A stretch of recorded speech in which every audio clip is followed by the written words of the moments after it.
আজ থেকে হাজারো বছর আগে বর্তমানের জর্ডান নামক দেশে সুরান নামক একটি সম্প্রদায়ের মানুষরা বসবাস করত। আর আল্লাহ তাআলা সেই সম্প্রদায়ের মানুষের হেদায়েতের জন্য একজন নবী প্রেরণ করলেন, যাকে সবাই হযরত আইয়ুব আলাইহিসসালাম নামেই চেনে। হযরত আইয়ুব আলাইহিসসালাম ছিলেন খুবই ধনী, সুপুরুষ এবং সেই জাতির সর্দার। উনার 7 ছেলে এবং 7 মেয়ে ছিল। উনার সম্মান এবং মর্যাদা এতটাই ছিল, তিনি যে রাস্তা দিয়ে যেখানেই যেতেন সকল মানুষ উনাকে দেখে দাঁড়িয়ে সালাম দিত এবং সম্মান প্রদর্শন করত। আল্লাহ তাআলা যাকেই বেশি ভালোবাসেন তাকে বিপদ দিয়েই পরীক্ষা করেন। আল্লাহ তাআলা তখন তার নবী হযরত আইয়ুব আলাইহিসসালামকে পরীক্ষা করা শুরু করে দিলেন। একদা শয়তান আল্লাহ রব্বুল আলামিনের দরবারে আরজ করল, হে খোদা, আমি কসম খেয়ে বলতে পারি আইয়ুব নবী তোমার ধন সম্পদের লোভে এবং আরাম আয়েশের কারণে তোমার ইবাদত বন্দেগী করে থাকে। যদি তার এই ধন সম্পত্তি বিলীন হয়ে যায় তাহলে সে আর কখনোই তোমার কোনো ইবাদত করবে না, তোমাকে কখনো স্মরণ করবে না। হে খোদা, তুমি আমাকে তোমার নবীর উপরে হস্তক্ষেপ করার ক্ষমতা দাও। আমি চেষ্টা করে দেখব তোমার আইয়ুব নবী কতটা তোমার উপর নির্ভরশীল থাকে, হাজার বিপদে থেকেও তোমাকে কতটা স্মরণ করে।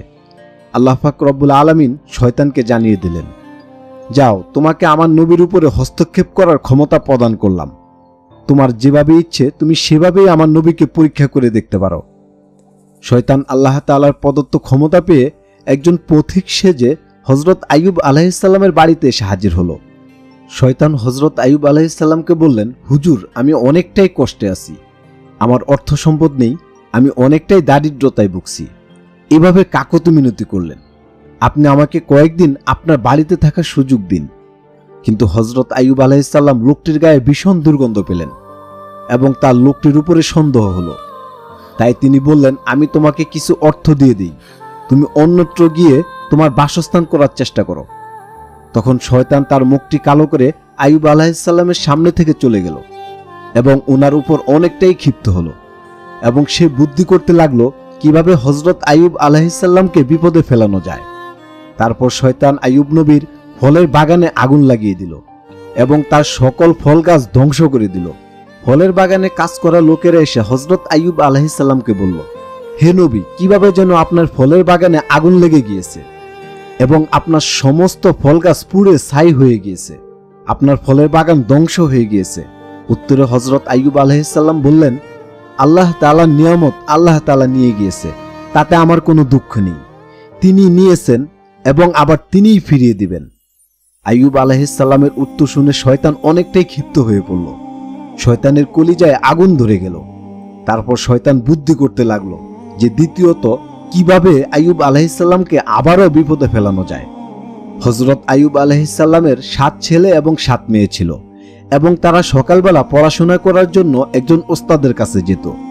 এবং একদিন সকালবেলা হযরত আইয়ুব আলাইহিসসালামের সকল সন্তান ওস্তাদের ঘরে পড়ার জন্য গেল এবং তারা পড়ালেখা করতে আরম্ভ করলো। তাদের পড়ালেখার মধ্যে রেখে ওস্তাদ ওই ঘরটি থেকে একটি কাজ করার জন্য বের হলো। এই সুযোগে শয়তান ওই ঘরের উপরে ছাদ ধসিয়ে দিয়ে হযরত আইয়ুব আলাইহিসসালামের সকল সন্তানকে মেরে ফেলল। ওস্তাদ ফিরে এসে দেখলেন তার ঘরের ছাদ ধসে হযরত আইয়ুব আলাইহিসসালামের সকল সন্তানরা মারা গিয়েছে। তখন ওস্তাদ দৌড়ে এসে হযরত আইয়ুব আলাইহিসসালামকে বললেন, হে নবী, আমি কাজে বাহিরে গিয়েছিলাম, সেখান থেকে ফিরে দেখি আমার ঘরের ছাদ ধসে আপনার সকল সন্তানরা মারা গিয়েছে। উত্তরে হযরত আইয়ুব আলাইহিসসালাম বললেন, আল্লাহ তাআলার নিয়ামত আল্লাহ তাআলা দিয়েছিলেন এবং অবশ্যই কোনো না কোনো কারণেই আল্লাহ তাআলা আবার তা নিয়ে গেছেন। অবশ্যই এর পিছনে আল্লাহ তাআলার কোনো কুদরতি রয়েছে। আমি শুকরিয়া আদায় করছি, আলহামদুলিল্লাহ। শয়তান এই উত্তর শুনে আবারও ক্ষিপ্ত হলেন যে তার ফলের বাগান ধ্বংস করে দিলাম এবং আবার তার সকল সন্তানকে মেরে ফেললাম। তারপরও আইয়ুব নবী আল্লাহ তাআলার উপর থেকে বিশ্বাস হারালেন না। তাই শয়তান অনেকটাই ঈর্ষান্বিত হলেন। তখন শয়তান মনস্থ করলেন আইয়ুব আলাইহিসসালামের সাথে দেখা করবেন। তখন শয়তান আইয়ুব আলাইহিসসালামের বাড়িতে আসলেন এবং আইয়ুব আলাইহিসসালামকে বললেন, হুজুর, কিছুদিন আগে আমি আপনার বাড়িতে এসেছিলাম, দেখেছিলাম আপনার ফলমূলের বাগান কত সুন্দর এবং আপনার সন্তানরা কত সুন্দরভাবে আনন্দ উল্লাসে ছিল, কিন্তু আজকে আপনার সব ধ্বংস হয়ে গেছে। যদি আপনি আল্লাহর নবী হতেন তাহলে আল্লাহ কখনোই আপনার এই সম্পদ ধ্বংস করতেন না, আপনাকে বিপদের মুখে ফেলতেন না। এইভাবেই শয়তান দীর্ঘ সময় ধরে আইয়ুব নবীকে কুমন্ত্রণা দিতে থাকলেন। লোকটির সকল কথা শোনার পর আইয়ুব নবী বললেন, যে আল্লাহ তাআলা নিয়ামত দিতে পারেন সে আল্লাহ তাআলা আবার নিয়ামত নিতেও পারেন। আমি দীর্ঘদিন যাবৎ আল্লাহ তাআলার অনেক নিয়ামত ভোগ করেছি, হয়তো সেই ভোগের মধ্যে আমার কোনো ভুল হয়ে গিয়েছে, যার কারণে আল্লাহ তাআলা সেগুলি আমার থেকে ফেরত নিয়েছেন। আপনি এখন এখান থেকে যেতে পারেন। তখন শয়তান মুখ কালো করে আইয়ুব নবীর কাছ থেকে চলে গেলেন এবং শয়তান আবারও অনেকটাই ক্ষিপ্ত হলো যে এত কিছু করার পরও যখন আইয়ুব আলাইহিস সালাম আল্লাহ তাআলার উপর থেকে বিশ্বাস হারালেন না, তখন শয়তান আরও ঈর্ষান্বিত হলো। তারপর শয়তান আবারও হযরত আইয়ুব আলাইহিস সালামের আস্তাবলে গিয়ে আগুন ধরিয়ে দিল এবং তার সকল গবাদি পশু ধ্বংস করে দিল। পরপর অনেকগুলো ক্ষতি হওয়ায় হযরত আইয়ুব আলাইহিস সালামের প্রতিবেশীরা ও তার আত্মীয় স্বজনেরা আইয়ুব আলাইহিস সালামের উপর সন্দেহ পোষণ করল যে আইয়ুব আলাইহিস সালাম যদি নবী হতেন তাহলে তার উপরে কেন বারবার ধ্বংস নেমে আসছে।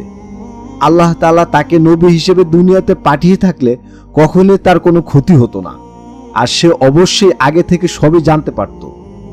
তখন সকল মানুষেরা হযরত আইয়ুব আলাইহিস সালামকে সন্দেহ পোষণ করলেন। আস্তে আস্তে তার কাছ থেকে সবাই দূরে সরে যেতে লাগলো। আইয়ুব আলাইহিস সালামের তখন 4 জন স্ত্রী ছিল। শয়তান তাদেরকে কুমন্ত্রণা দিয়ে আইয়ুব আলাইহিস সালামের কাছ থেকে দূরে সরিয়ে নেওয়ার চেষ্টা করল এবং তার 3 জন স্ত্রী শয়তানের কুমন্ত্রণা শুনে আইয়ুব আলাইহিস সালামের সাথে খারাপ আচরণ করে তাকে ছেড়ে চলে গিয়েছিল। কিন্তু একজন বিবি হযরত রহিমা, তিনি হযরত আইয়ুব আলাইহিস সালামকে ছেড়ে যাননি। শয়তান তাকে কোনোভাবেই কাবু করতে পারেনি, কোনো ধরনের কুমন্ত্রণা শয়তান তাকে দিতে পারেনি। তারপর শয়তান আইয়ুব আলাইহিস সালামের সাথে আবারও দেখা করলেন এবং আইয়ুব আলাইহিস সালামকে আবারও কুমন্ত্রণা দিতে শুরু করলো। শয়তান বুঝাতে শুরু করলেন যে আল্লাহ যদি সত্যিই থাকতো আর আপনি যদি আল্লাহ তাআলা নবী হয়ে থাকতেন তাহলে কখনোই একের পর এক ক্ষতি সাধন আল্লাহ তাআলা আপনার উপর করত না। অবশ্যই আপনি আল্লাহ তাআলা নবী নয় এবং আল্লাহ বলতে কোনো কিছুই নেই। তার সমস্ত কথাবার্তা শুনে আইয়ুব আলাইহিস সালাম বুঝতে পারলেন যে তাকে কুমন্ত্রণা দেওয়া হচ্ছে। তখন তিনি উত্তরে বললেন, আল্লাহ তাআলা আমাকে অনেক ধন সম্পদ দিয়েছেন এবং অনেক দাস দাসী দিয়েছেন এবং অনেক ধরনের নাজ নিয়ামত দিয়েছেন। আমি তা সর্বসময় ভোগ করে এসেছি, তাই আল্লাহ তাআলার নিয়ামত আল্লাহ তাআলা নিয়ে গিয়েছেন, তাতে আমার কোনো দুঃখ নেই। আমি শুকরিয়া আদায় করছি, আলহামদুলিল্লাহ। শয়তান নবীর কথা শুনে আরো ক্ষিপ্ত হলেন এবং তার মুখ কালো করে সে দাঁড়িয়ে আইয়ুব আলাইহিস সালামের 2 কানের পাশে 2টি ফু দিয়ে চলে গেলেন। সে রাতেই আস্তে আস্তে আইয়ুব আলাইহিস সালামের শরীরে ক্ষত হতে শুরু করলো এবং সেই ক্ষত আস্তে আস্তে অনেকটাই বেড়ে গেল।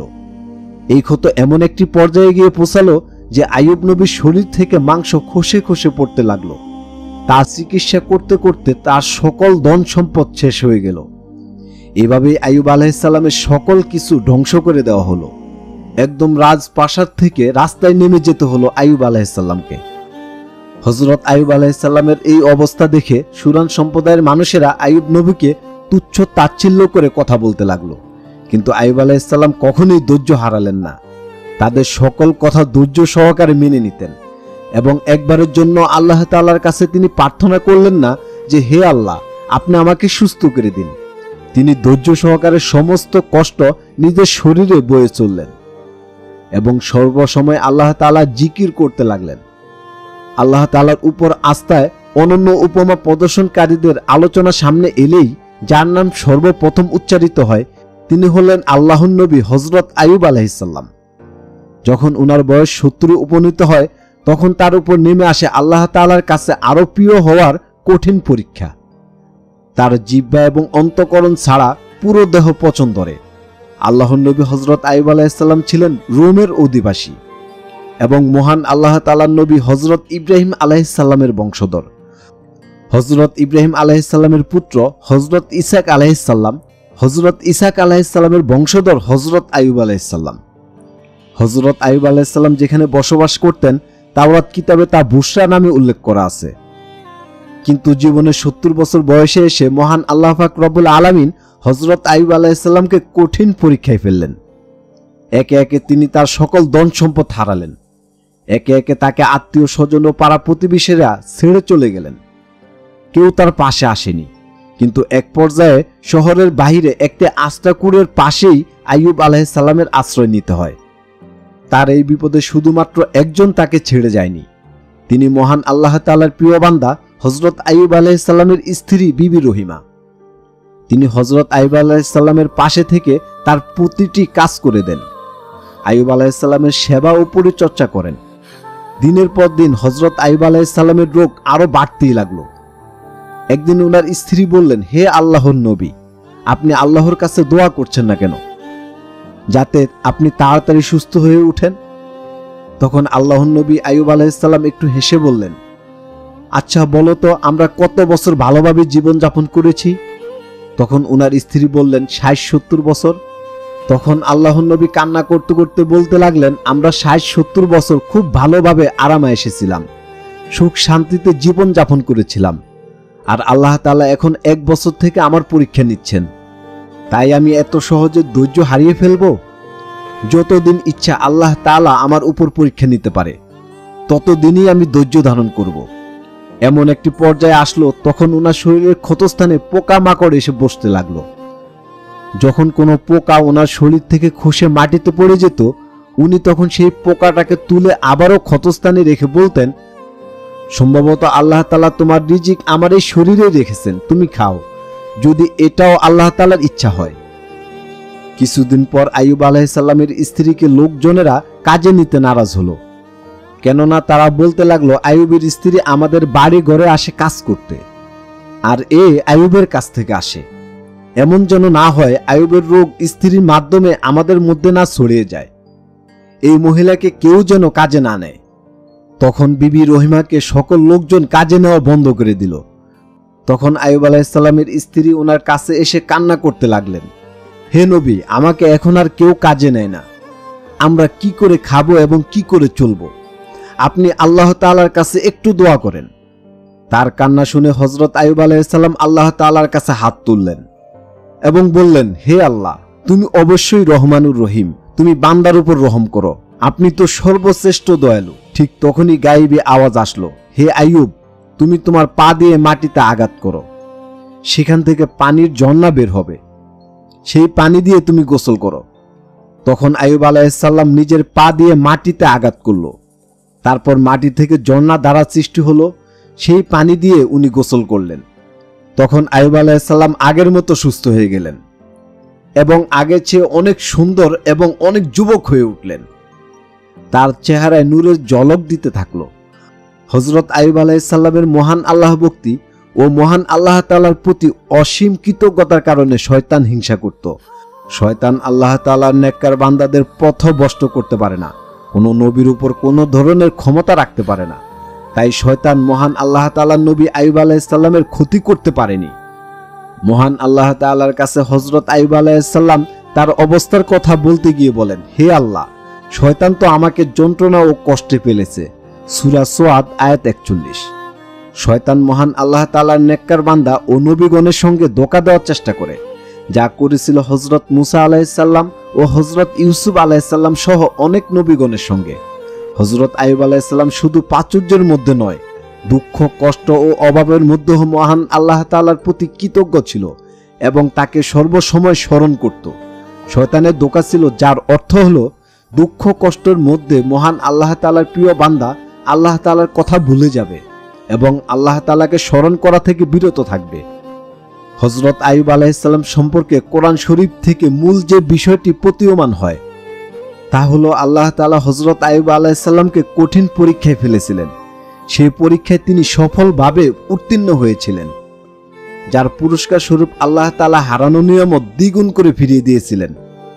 আল্লাহ তাআলা হযরত ইব্রাহিম আলাইহিস সালাম, হযরত মুসা আলাইহিস সালাম, হযরত দাউদ আলাইহিস সালাম, হযরত সুলাইমান আলাইহিস সালাম, হযরত আইয়ুব আলাইহিস সালাম ও হযরত ইউনুস আলাইহিস সালাম সহ নবীদের কষ্টভোগের কাহিনী শুনিয়ে শেষ নবীকে সান্ত্বনা দিয়েছেন এবং সেই সঙ্গে উম্মতে মুহাম্মাদীকে যে কোনো বিপদে আপদে দ্বীনের উপর দৃঢ় থাকার উপদেশ দিয়েছেন।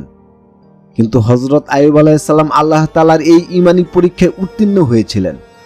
হযরত আইয়ুব আলাইহিস সালাম আল্লাহ তাআলার কাছে এই দুঃখ কষ্ট থেকে মুক্তি চেয়ে দোয়া করেছেন। পবিত্র কোরআন শরীফে বর্ণিত, হযরত আইয়ুব আলাইহিস সালাম মহান আল্লাহ তাআলাকে বলেন, হে আল্লাহ, আমি দুঃখ কষ্টে পড়েছি, আপনি তো সর্বশ্রেষ্ঠ দয়ালু। সূরা আম্বিয়া আয়াত ৮৩।